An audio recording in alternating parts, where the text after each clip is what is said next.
give us what we really want.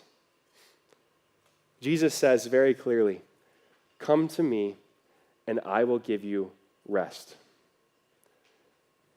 And I think it goes without saying that we all really want and we all really need rest. But rest is such a hard concept to define. So to get at this thing called rest, there are so many things that we could reach to that don't actually fix our main problem. Kind of like reaching for that cup of caffeine in the morning.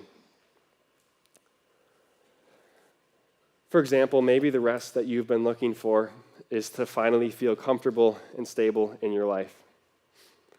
And in order to achieve that kind of rest, you need to work.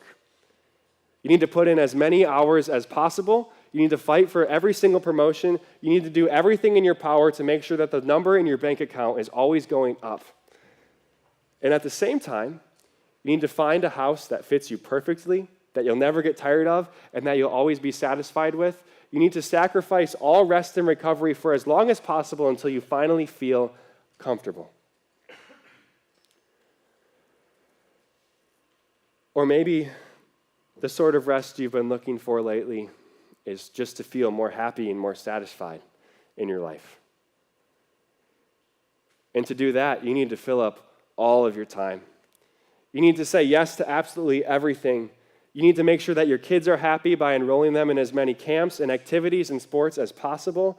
You need to take big vacations. You need to travel the world. You need to do everything in your power to make sure your family and all those around you are happy at all times, because that's what it looks like everybody else is doing to be happy.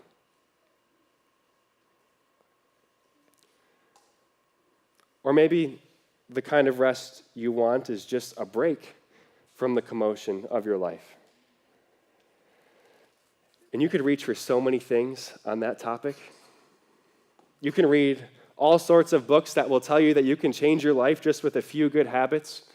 You can listen to all sorts of podcasts that will tell you what you need to change to finally feel settled and at peace. You can watch video after video telling you how to structure your life so that you can be fully in control of it. But it's kind of funny, isn't it? Everything that claims to teach you how to rest just sounds like, do this, try that, change this. There are so many things that you could reach for that claim to give you what you really want. But instead of reaching for the temporary fix, Jesus says, "Come to me." Instead of reaching for the next step up in your career and your success, come to Jesus, who gives you rest that is far better than more money or a bigger house, because those things can only satisfy you for a short time. But what Jesus gives you is constant assurance that your salvation is complete. You get to live with the comfortability that everything has already been done for you. Instead of reaching for all of the things that